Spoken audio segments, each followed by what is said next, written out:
मध्य प्रदेश की डॉक्टर मोहन सरकार लगातार प्रदेश की उन्नति के नए आयाम गढ़ रही है और इस दिशा में कई महत्वपूर्ण निर्णय भी लिए गए हैं। सीएम डॉक्टर मोहन यादव की सरकार प्रदेश में निवेश, उद्योग और रोजगार के साथ साथ महिला सशक्तिकरण पर भी पूरा फोकस कर रही है, जिसका सबसे अच्छा उदाहरण है लाडली बहना योजना।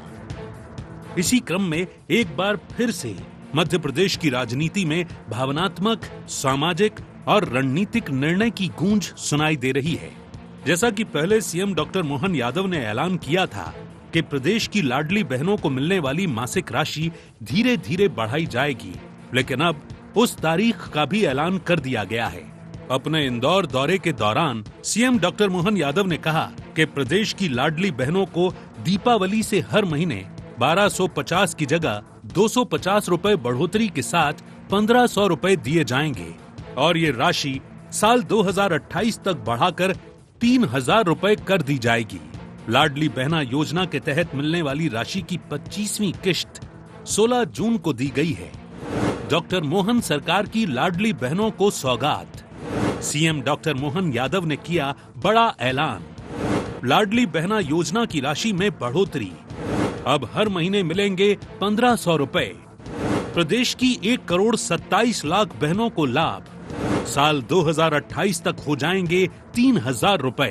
तो संकल्प पत्र का घोषणा है 3000 की और हमने कहा हाँ डंके की चोट हम 3000 करेंगे। जब हमने सरकार बनाई तब उसके पहले से 1000 देते आए, आज 1250 दे रहे हैं। इसी साल से अभी हम 250 रुपए रक्षाबंधन पे देंगे और दिवाली से हम 1500 रुपए चालू कर देंगे। जहां एक और बीजेपी इस कदम को नारी सम्मान और महिला सशक्तिकरण की दिशा में एक महत्वपूर्ण निर्णय बता रही है, तो दूसरी तरफ कांग्रेस सरकार पर गुमराह करने का आरोप लगा रही है। लाडली बहना के नाम पर इन्होंने जनता को गुमराह करके, महिलाओं को गुमराह करके, बहनों को गुमराह करके प्रलोभन देकर सरकार बनाई और उन्हीं के साथ धोखा कर रहे हैं। पहले 1000 रुपए दिए, अब 1250 देंगे, अब 1500 देंगे। 3000 की जो घोषणा की आपने, 3000 रुपए क्यों नहीं दे रहे आप? मुख्यमंत्री डॉक्टर मोहन यादव की लाडली बहनों के लिए की गई इस घोषणा के बाद प्रदेश में महिलाएं काफी खुश नजर आ रही हैं। सीएम डॉक्टर मोहन यादव का ये फैसला महिलाओं के कल्याण के लिए सरकार की स्थायी प्रतिबद्धता को दर्शाता है। वहीं भाई दूज के अवसर पर इस फैसले को लागू करना ये बताता है कि बीजेपी अब भावनात्मक रणनीति को अपनाकर आगे बढ़ना चाहती है, लेकिन कांग्रेस इसे चुनावी रणनीति का हिस्सा बता रही है। अब देखने वाली बात ये होगी कि क्या डॉक्टर मोहन सरकार का ये फैसला महिला मतदाताओं के विश्वास को और गहरा करेगा या फिर इसे सिर्फ एक सियासी चश्मे से देखा जाएगा। Bureau report, IND 24।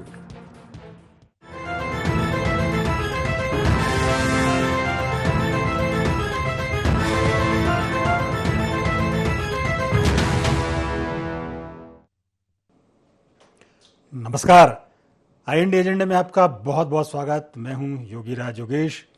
एजेंडे में आज चर्चा करेंगे लाडली बहनों को मिलने वाले इंक्रीमेंट की। मोहन सरकार ने घोषणा की है कि रक्षाबंधन से 250 रुपये मिलेंगे और दीपावली के बाद से रेगुलर 250 रुपये की और इजाफा किया जाएगा। यानी लाडली बहनों को जो अभी 1250 रुपये मिल रहे थे, अब वो 1500 रुपये मिलेंगे। यही नहीं, सरकार ने इससे आगे बढ़ के भी ऐलान किया है कि 2028 में तो इन लाडली बहनों को इस इंक्रीमेंट के अलावा फुल फ्लेज वेतनमान मिलेगा। हालांकि मैं कर्मचारियों की टर्मिनोलॉजी में ये बात कर रहा हूँ, वेतनमान तो उन लोगों को मिलता है जो काम करते हैं। मध्य प्रदेश तो बड़ा दरिया दिल वाला प्रदेश है और जो मध्य प्रदेश ने जो सेट किया महिला लाडली बहनों को ये राशि देकर जो पैमाना सेट किया, तो पूरे देश में उसकी गूंज सुनाई दी और बहुत सारी राज्य सरकारों ने फिर उसको लागू किया। तो एक गेम चेंजर ये योजना साबित हुई। 2023 के चुनाव के पहले ये योजना लागू की गई थी, पिछले विधानसभा चुनाव से पहले, और उसका परिणाम मिला कि बीजेपी आज सत्ता में है और जो उन्होंने वादा किया वो सरकार धीरे धीरे पूरा कर रही है। तो आज एजेंडे में इसी पर चर्चा होगी, लाडली बहनों को जो सरकार उपहार देने जा रही है भाई दूज से, दीपावली से और फिर लगातार 2028 तक। तो इसमें पूरे एस्पेक्ट्स पर विचार करेंगे, चर्चा करेंगे। चर्चा शुरू करने से पहले लेकिन आज के एजेंडा पॉइंट्स पर एक नजर डाल लेते हैं। क्या डॉक्टर मोहन सरकार के इस फैसले से सदेगी आधी आबादी? क्या लाडली बहनों की राशि बढ़ोतरी बदलेगी सियासी समीकरण? क्या 2028 के चुनाव को प्रभावित करेगा सरकार का ये फैसला? कांग्रेस इसे क्यों बता रही एक चुनावी पैंतरा? तो ये थे एजेंडा पॉइंट्स, और डिबेट ओपन करूं उसके पहले तमाम मेहमानों का तारुफ आपसे करा दूं। मेरे साथ बीजेपी की पैनलिस्ट हैं प्रियंका दुबे जी। प्रियंका जी, आपका बहुत बहुत स्वागत है। कांग्रेस के प्रवक्ता समर सिंह जी हमारे साथ हैं। समर सिंह जी, आपका भी बहुत बहुत स्वागत है। और विद्वान पत्रकार रमेश शर्मा जी हमारे स्टूडियो में मौजूद है। सर, आपका भी बहुत बहुत स्वागत। शुरुआत प्रियंका जी आपसे ही। सरकार वादे पर धीरे धीरे खरा उतर रही है और उस लक्ष्य तक पहुंचने की कोशिश कर रही है। एक तो मैं आपसे ये जानना चाह रहा हूं कि अभी तक इसका रेस्पॉन्स, अभी तक कैसा इसका, महिलाओं ने इसको किस उसमें लिया, कितनी उनमें खुशी देखी गई। दूसरा, ये जो चरणबद्ध तरीका आपका है, इसको लेकर कांग्रेस भी बहुत सवाल उठाती है, लेकिन आप अभी अपनी बात कहें सरकार के इस फैसले को लेकर। आधी आबादी का पूरा हक, इसको लेकर के वचनबद्धता के साथ भारतीय जनता पार्टी की सरकार निरंतर प्रयास करती रही है। और ये आज नहीं, सतत कई वर्षों से कार्य को लेकर के हम चल रहे हैं कि यत्र नारीस्तु पूजन्ते रमन्ते तत्र देवता, जो हमारी सनातन की विरासत है और जिसमें अगर मातृशक्ति को सर्वोपरि रखते हुए, देवी तुल्य मानते हुए सदैव ऐसे प्रयास किए गए, जिसके लिए अगर हम बहुत सी योजनाओं पे अगर हम चर्चा करेंगे विस्तार से, तो बच्ची के जन्म से लेकर के उसकी बुजुर्ग होने तक हर चीज पर, हर क्षेत्र पे सरकार ने विचार किया और हर क्षेत्र पे उनके लिए कार्य किया है, जिसमें लाडली बहना भी एक योजना है। परंतु लखपति दीदी हो या इसके अलावा आत्मनिर्भर बनाने के लिए छोटे से उद्योग को स्टार्ट करने के लिए स्व सहायता समूह जैसे हो, या मुद्रा लोन के माध्यम से आज 5 करोड़ रुपए तक की फाइनेंस करने की व्यवस्था की गई है। तो हर क्षेत्र में कोशिश ये की जा रही है कि महिलाएं आत्मनिर्भर बने, स्वावलंबी हो। और ऐसा माना जाता है कि अगर व्यक्ति आत्मनिर्भर होता है और जैसे परिवार की जो दूरी है वो महिला होती है, तो अगर वो आर्थिक तौर पे भी थोड़ा सक्षम होती है तो परिवार को एक अलग ही संबल प्रदान करती है।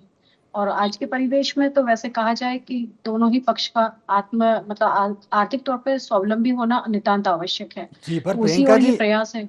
प्रियंका जी कैसे आत्मनिर्भर बन रही है? ये तो मुफ्त की राशि है। ये तो देखिए, मुफ्त की राशि नहीं है। इसको अगर हम बात करें तो अगर परिवार के अंदर आप भी हो या मैं हूं या कोई भी, अगर हम बात करते हैं पुरुष तत्व जो है पैसे लाते हैं, तो महिलाओं उसका थोड़ा सा सेविंग करेंगी, उसको परिवार में यूटिलाइज करेंगी।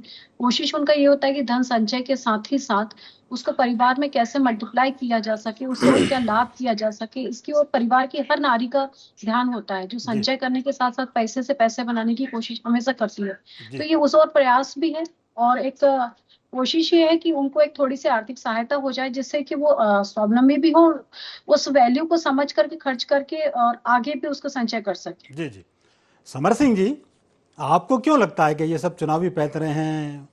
और चूंकि अब शुरुआत मध्य प्रदेश से हुई थी, तो आपने भी कई स्टेट्स में इसको अप्लाई किया। प्रदेश सरकार के जितने भी वादे चुनाव के समय थे, उसमें से एक वादा इन्होंने पूरा करा, वो भी आधा अधूरा, लाडली बहना योजना। यहाँ तक की बात है हमने करी थी कि हमारी बहनों को, जैसे आपने कहा, मातृशक्ति सामने ही बैठी है, मातृशक्ति को 450 रुपए में जो है गैस सिलेंडर देने की बात की गई थी, दिया गया। महिलाओं के लिए जो है वैकेंसीज की बात थी, उस समय बहुत बात चल रही थी कि आंगनबाड़ी कार्यकर्ताओं के लिए जो है वैकेंसी निकलने वाली थी, उसका कोई आता पता नहीं पड़ा दूर दूर तक, काफी लंबे समय तक। इसके बाद में हर दिन जो देखिए 20 बलात्कार मध्य प्रदेश के अंदर लगभग हो रहे हैं और पिछले 4 साल में 34,000 बलात्कार हुए हैं। तो पहली बात इनको समझना, मातृशक्ति को सशक्त कैसे बनाएंगे? 1250 रुपए देकर, या उनकी अस्मत को, उनकी जो आबरू को बचाकर, या उनको शिक्षित कर कर? क्योंकि अगर मैं वही बात करूं महिलाओं की, कि 1250 वाली योजना को हटा देते थोड़ी देर के लिए। अगर हम बात करें तो 6000 ऐसे विद्यालय हैं मध्य प्रदेश के अंदर जहां पर महिलाओं के लिए, बालिकाओं के लिए पृथक जो है शौचालय की व्यवस्था ही नहीं। 34,000 जो है बलात्कार 4 साल में हो गए हैं, प्रतिदिन जो है 20 बलात्कार होते हैं, और बलात्कार करने वालों की फहरिस्त में आप जाके देखिए तो किस पार्टी के नेता मंत्री निकलेंगे। समर सिंह जी, मैं चाह रहा था कि डिबेट ना हो, ये आप डेविएट ना हो उससे। और दूसरी बात है कि ये बात सही है कि बहुत सारी प्रॉब्लम्स हैं, है ना, ठीक है।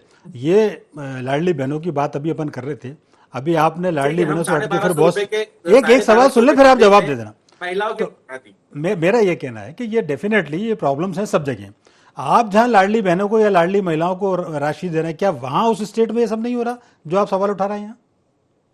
आप बताइए किस स्टेट में हो रहा है, कितने बलात्कार हो रहे हैं, आप बताइए। मध्य प्रदेश जो है देश के अंदर बलात्कारों की कैपिटल हो गई है। आपको ये बात आप बताइए किस स्टेट, जिस स्टेट में हमारे हुआ है वहां पर आप वहां के आंकड़े देख लीजिए। नहीं, एनसीआरबी के हाँ एनसीआरबी की रिपोर्ट से के हवाले से मैं आपको बोल रहा हूँ। हाँ, मैं ये पूछ रहा हूँ एनसीआरबी के रिपोर्ट में क्या कर्नाटक हिमाचल में जीरो है क्या महिलाओं को लेकर अपराध? जीरो नहीं है, मैं इस बात को मानता हूँ जीरो नहीं है, लेकिन जिस गति से, इसलिए मैं कह रहा हूँ कि ये मसला अलग है, वो मसला अलग है। आप अभी इस पे बात कर लें। ठीक है महोदय, अपने काम करते हैं 1250 के मुद्दे पे हम महिलाओं के बलात्कार को छुपा देते हैं। नहीं, हम उस बारे में बात नहीं करते। नहीं, मैं ये कह रहा हूँ कि अगर मैंने बात करी तो हम उससे बात नहीं करते। यहाँ पर महिलाओं, मैंने आपसे पहले प्रश्न ये करा, मेरा प्रति प्रश्न आपसे ये था कि महिलाओं की बात कर रहे हैं या फिर महिलाओं की इज्जत बचाने की बात कर रहे हैं, 1250 की बात कर रहे हैं। 1250 का पूछेंगे, मैं 1250 जवाब देता हूँ आपको। अच्छा, अब एक मेरा एक सवाल और सुन लें आप समर सिंह जी। आपने बहुत बढ़िया मामला उठाया कि साहब हम इस मामले को छोड़ देते हैं, महिलाओं की आबरू को छोड़ देते हैं। कांग्रेस ने कितने प्रदर्शन किए महिलाओं की आबरू को लेकर मध्य प्रदेश में? सर अगर आपके चैनल ने दिखाया हो, खंडवा में, तो बहुत ज्यादा पुरानी बात नहीं करूंगा, 15 दिन पुरानी बात करूंगा। मेरे प्रदेश के हर बड़ा नेता लगभग उस आदिवासी महिला के घर पहुंचे जिसका सामूहिक बलात्कार करने के बाद में उसकी बच्चे नहीं, मैं प्रांत व्यापी प्रदर्शन की बात कर रहा हूँ। ट्विटर पर और फेसबुक पर और मीडिया में आके स्टेटमेंट तो बहुत सारे हुए। क्यों आप खंडवा में जाके देखिए ना, मैं वही तो कह रहा हूँ, आपके चैनल पे कैमरा वहां पर होना चाहिए था। जिस दिन हम वहां पर थे, हमने कलेक्टर साहब से बात करी, वहां के एसपी महोदय से बात करी, हमने वहां पर निष्पक्ष जांच करने की बात करी, हमने अपराधियों को पकड़ने की बात करी। हमने जिस दिन इस मुद्दे को उठाया, क्योंकि सरकार इस मुद्दे को, जो बलात्कार के मुद्दे, मतलब सामूहिक बलात्कार को बलात्कार में तब्दील करने की कोशिश कर रही थी, जो बच्चा नहीं जो है निकालनी गई थी, गायब है आज भी। हमने इस मुद्दे को उठाया है, लेकिन ये हमारी और इस देश की विडंबना है कि वो चीजों को दिखाया नहीं जाता जो नहीं, हम उठाते हैं। अच्छा, आप ये कह भी रहे हो कि चैनल ने दिखाया और अब कह रहा दिखाया भी नहीं जाता।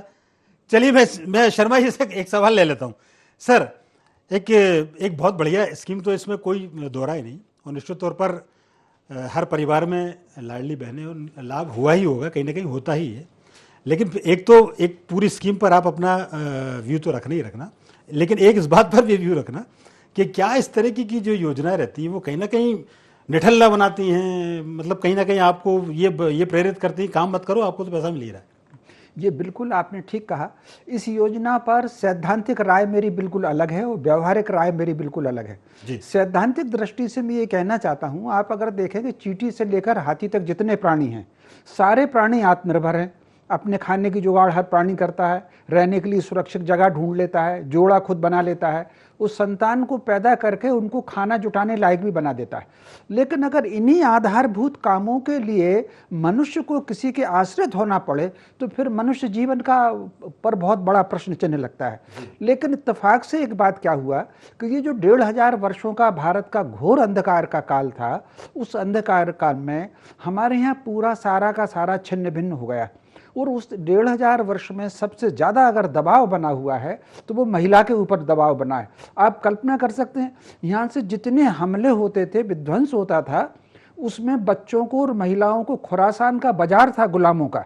और उसमें हिंदू महिलाओं के बारे में ये कहा जाता था कि ज़्यादा वफादार होती हैं और उनको सबसे ज़्यादा कीमत में बिकती थी। तो वो जो पतन हुआ है उसके कारण हमारा पूरा सामाजिक ताना बाना बिखर गया। अब सरकार कोई सी भी आ जाए, वो जो अत्याचार की मानसिकता है, महिला को दबाने की मानसिकता है, उसको बदलने में समय लगेगा।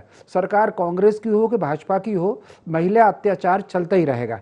अब मैं आता हूँ ये जो लाडली बहना योजना की राशि है, मैं समझता हूँ महिलाओं का जो मनोबल टूटा हुआ था, उस मनोबल को फिर से उठाने के लिए ये योजना ठीक योजना है। और जब ये योजना की घोषणा भी हुई थी तब उन्होंने ये नहीं कहा था कि हम इकट्ठा 3000 देंगे, ये बाकायदा कहा था कि हम इसको क्रम से बढ़ाएंगे। तो वो क्रम से बढ़ा रहे हैं, हालांकि वो स्लो बढ़ा रहे हैं क्रम से, लेकिन उसको क्रम से बढ़ा तो रहे हैं। और फिर बीच बीच में वो बोनस भी दे देते हैं, कहीं राखी का दे दिया, कहीं किसी का दे दिया, तो ये चल रही है। तो कुल मिलाकर के यहाँ पर दो अलग अलग बातें हैं। इस योजना कई बार जैसे एक लाठी होती है, एक लाठी तो वो होती है जो आपके हाथ में रहती है और जो कुत्ते को भगाती है और गुंडों को भगाती है, लेकिन एक दूसरी लाठी वो होती है कि आप उसके आश्रित हो जाते हैं, उसके बिना चल ही नहीं पाते हैं।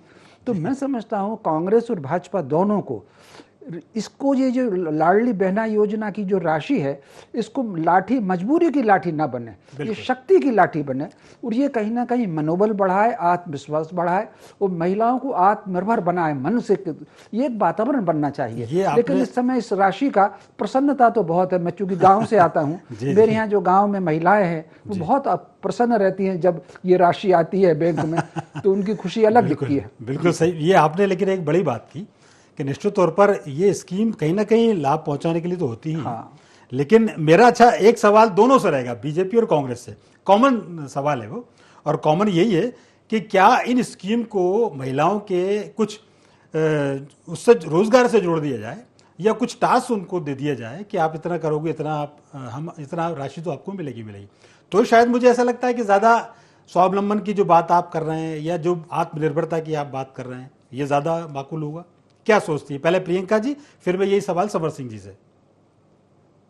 लगभग अभी जितने रीजनल समिट्स हुए थे उनमें आपने देखा होगा कि रीवा सागर जोन वगैरह में भी जो भी इंडस्ट्री समिट्स हुई, जिसमें कोशिश ये की गई वहां रोजगार देने के लिए स्व सहायता सहन की बहनों को अगर रोजगार दिया जाता है तो उनको एक्स्ट्रा 5,000 रुपीज और 6,000 रुपीज गवर्नमेंट ने देने का भी अनाउंस किया था। वो भी उसको कनेक्टिंग किया गया था कि अगर वो बहनें वहां कार्य करती हैं तो उन्हें सरकार की तरफ से ये मानदेय भी दिया जाएगा। तो कोशिश सभी तरफ से चल रही है कि महिलाओं को आर्थिक तौर पे स्वावलंबी भी बने, और जिस तरह आपने कहा कि उनके अंदर भी एक ललक होनी चाहिए कमाने की और उस पैसे को संभालने की। तो उस और भी जैसे मैंने कहा कि आदरणीय शर्मा सर ने जैसे बताया कि कोशिश पूरी की जा रही है कि उनके अंदर वो प्रेरणा जगे जिस प्रेरणा को उन्होंने खत्म कर दिया है। सरकार उस ओर ही प्रयास कर रही है, और चाहे वो अलग अलग स्कीम्स के माध्यम से हो, चाहे कौशल विकास करके किया जाए या उनको किसी और तरीके से जोड़ करके उनके अंदर जो प्रतिभा है उसको जागृत किया जाए।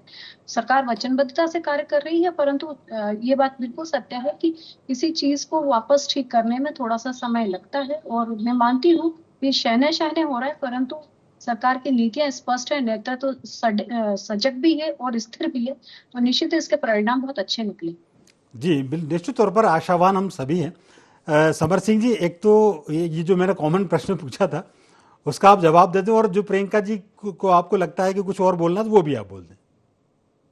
देखिए, महिलाओं का मुद्दा है, माता बहनों का मुद्दा है, इसके ऊपर राजनीति अगर मैं कुछ बात करना चाहूँ, अपने व्यू रखना चाहूँ तो इस प्रकार में है कि अंग्रेजों के शासन काल में भी एक व्यक्ति हुआ डॉक्टर राजा राम मोहन राय, उन्होंने सती प्रथा और विधवा पुनर्विवाह की बात करी।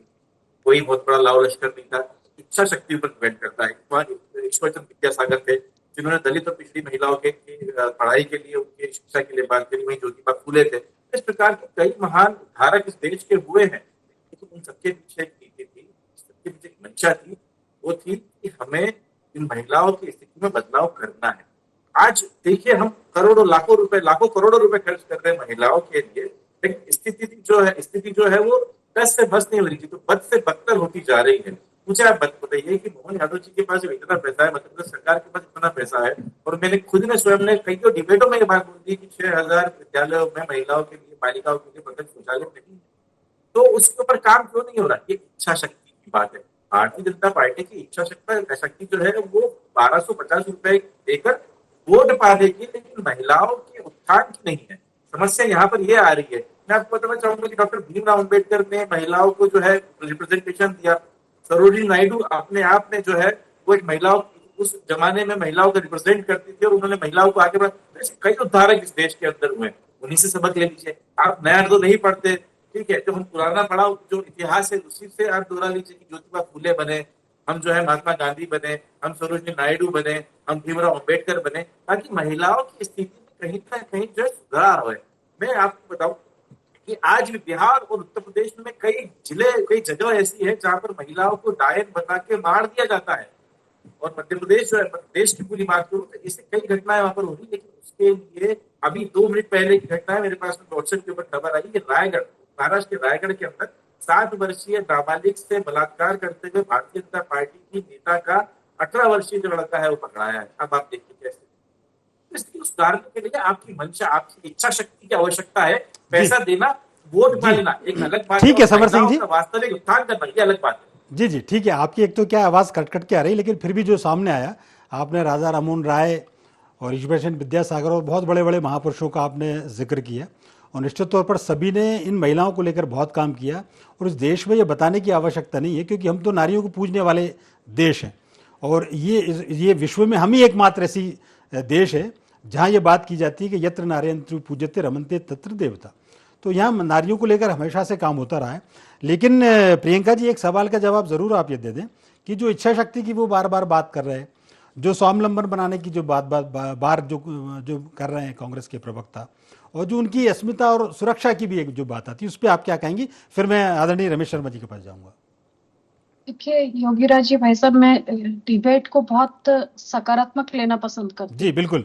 और मैं धैर्यपूर्वक ये देख रही हूँ कि हम एक ऐसे लोग पाठ पढ़ा रहे हैं जो आइटम टंचमाल कह करके महिलाओं को संबोधित करते हैं। अरे बलात्कार तो क्या ये इच्छा शक्ति दृढ़ थी? देखिए, मैंने अभी तक नहीं बोला था, पर सत्य चुभ गया ना, सत्य चुभा ना आपको। मैं फिर कह रही हूँ, आपके झूठ को आप लोग मनोहरलाल धाकड़ नहीं, मनोहरलाल धाकड़ कौन है? अनवर कादरी आज 10,000 रुपए का इनाम घोषित है, उसको अभी तक आपने निष्कासित किया। कैसी बात कर रहे हैं? एक मिनट दोनों रुक जाए अनवर कादरी को, एक मिनट दोनों रुक जाए आप। समर सिंह एक्शन जी, किया। बिल्कुल सही बात थी। वैसे डिबेट बहुत अच्छी चल रही है, इसमें कोई दो राय नहीं, लेकिन निश्चित तौर पर जब कोई हमको पाठ सिखाने की बात कर रही है, एक मिनट समर सिंह जी, एक मिनट में इस बात को इसलिए उठाना पड़ा है क्योंकि नहीं, कोई किसी को सिखाने की बात कर रहे हैं, कोई किसी को पाठ नहीं सिखा रहा। यहाँ तो बहुत पढ़े मनोहरलाल धाकड़ हमारे मेरी बात सुने आप जरा। ये निश्चित तौर पर जब ये ऐसी बातें आती हैं, और भी बोलना आता है समर सिंह जी। अब मैंने एक लाइन बोली, आपसे सहन बर्दाश्त नहीं हो पाया सत्य आपसे। सरला मिश्रा हत्याकांड पर दिग्विजय सिंह ने मौन क्यों धारण किया हुआ था? बताइए आज आप मेरे को चैनल पर कि सरला मिश्रा हत्याकांड आज तक आप लोग उसके ऊपर मौन क्यों धारण कर लेते हैं? ये यातनाएं क्यों दी गई थी उन्हें, बता सकते हैं आप? सुकन्या देवी कहाँ गायब है, बता सकते हैं आप? केरल की जो डेमोग्राफी चेंज हुई, बोल सकते हैं इस पे आप? इसलिए मैंने पहले कहा था कि किया उस पे बोल सकते हैं आप? एक मिनट आप दोनों रुक जा रही थी कि मुझे मत मजबूर कीजिए, मैं सकारात्मक बात करना पसंद करती हूँ, परंतु जब आपने आपका आईना देखने की बात आई, सेना पटेल पे आप लोग मौन धारण कर बिल्कुल बिल्कुल एक मिनट दोनों रुक जाए। मैं यही चाह रहा था।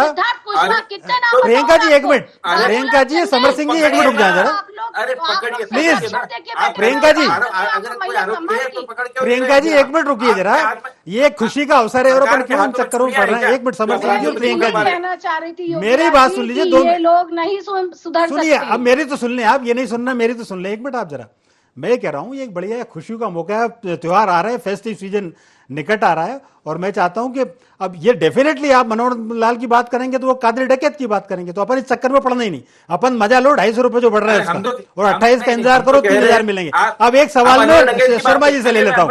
समर सिंह जी एक मिनट रुक जाइए, समर सिंह जी एक मिनट में शर्मा जी के पास जा रहा हूँ, उनसे ले लेते हैं जरा। एक मिनट आप जरा शांत पूर्वक हो जाएं, और चूंकि आप राजा राममोहन राय जैसे बड़े विद्वानों को आपने जिक्र किया, आप शर्मा जी से ले लेते हैं कि आखिर नारी सम्मान को लेकर आप भी थोड़ा सा बताइए सर। निश्चित तौर पर इस देश में बहुत कम, इस देश के अलावा कहीं हुआ तो बताएं आप। तो निश्चित तौर पर यहाँ राजा राममोहन राय जैसे, ईश्वरचंद्र विद्यासागर जैसे बहुत विभूतियां पैदा हुई हैं, और सभी ने नारी के सम्मान को सर्वप्रथम रखा। देखिए, निश्चित रूप से ये बिल्कुल डिबेट से अलग हट के कह रहा हूं। भारत वो देश नहीं है कि एडम की बाईं तरफ की पसली निकाल करके नारी को बनाया। भारत वो देश है कि जब परम ब्रह्म तुरीयातीत अवस्था में आए तो सबसे पहले जो उन्होंने अणु बनाया वो नारी का बनाया, और कहा कि तुम मेरा प्रतिरूप हो। जो विशेषता परम ब्रह्म की है कि वो एक सृष्टि का निर्माण हो, उस सृष्टि के अंदर से दूसरी सृष्टि का निर्माण हो, तब भी परम ब्रह्म पूर्ण रहते हैं। ठीक उसी प्रकार माँ एक बच्चे को जन्म देती है, उस बच्चे से दूसरी संतान, पीढ़ियां की पीढ़ियां होती, तब भी माँ पूर्ण रहती है।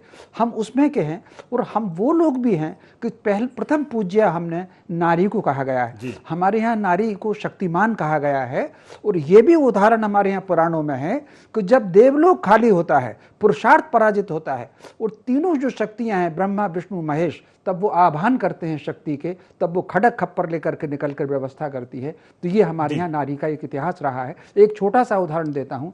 स्वामी विवेकानंद ने तो नर्तकी को अपने गुरु के समान आदर दिया, और उन्होंने कहा कि तुम मेरी माँ जैसी हो, मैंने तुमको सीखा। जो खेतड़ी के महाराज के यहाँ जो कार्यक्रम था, तो कुल मिलाकर के भारत में कुछ आसुरी प्रवृत्ति के लोगों को छोड़ दो, भारत में ऐसा कोई नहीं है जो नारी का सम्मान नहीं करता हो, तो भारत में नारी सम्मानित रही है। बिल्कुल, आपने बहुत बढ़िया बात की और मैं यही चाहता था कि डिबेट में वो तथ्य निकल के सामने आए जिससे हम गौरव कर सकें, जिस इतिहास पर हम अभी तक गौरव करते चले आ रहे हैं। तो मेरा यह मानना है कि हम तीनों में से कोई भी इस बात पर तो सब आम राय है कि नारी सम्मान को लेकर हम सब आगे हैं और देश आगे है। तो चूंकि वक्त की बंदिशें हैं, इस वार्ता को ये विराम देना पड़ेगा। आप बात बहुत अच्छी कर रहे थे, मैं चाहता था कि और आगे आए, लेकिन समय की पाबंदी की वजह से रुकना पड़ेगा। तीनों मेहमानों का बहुत बहुत धन्यवाद, शुक्रिया।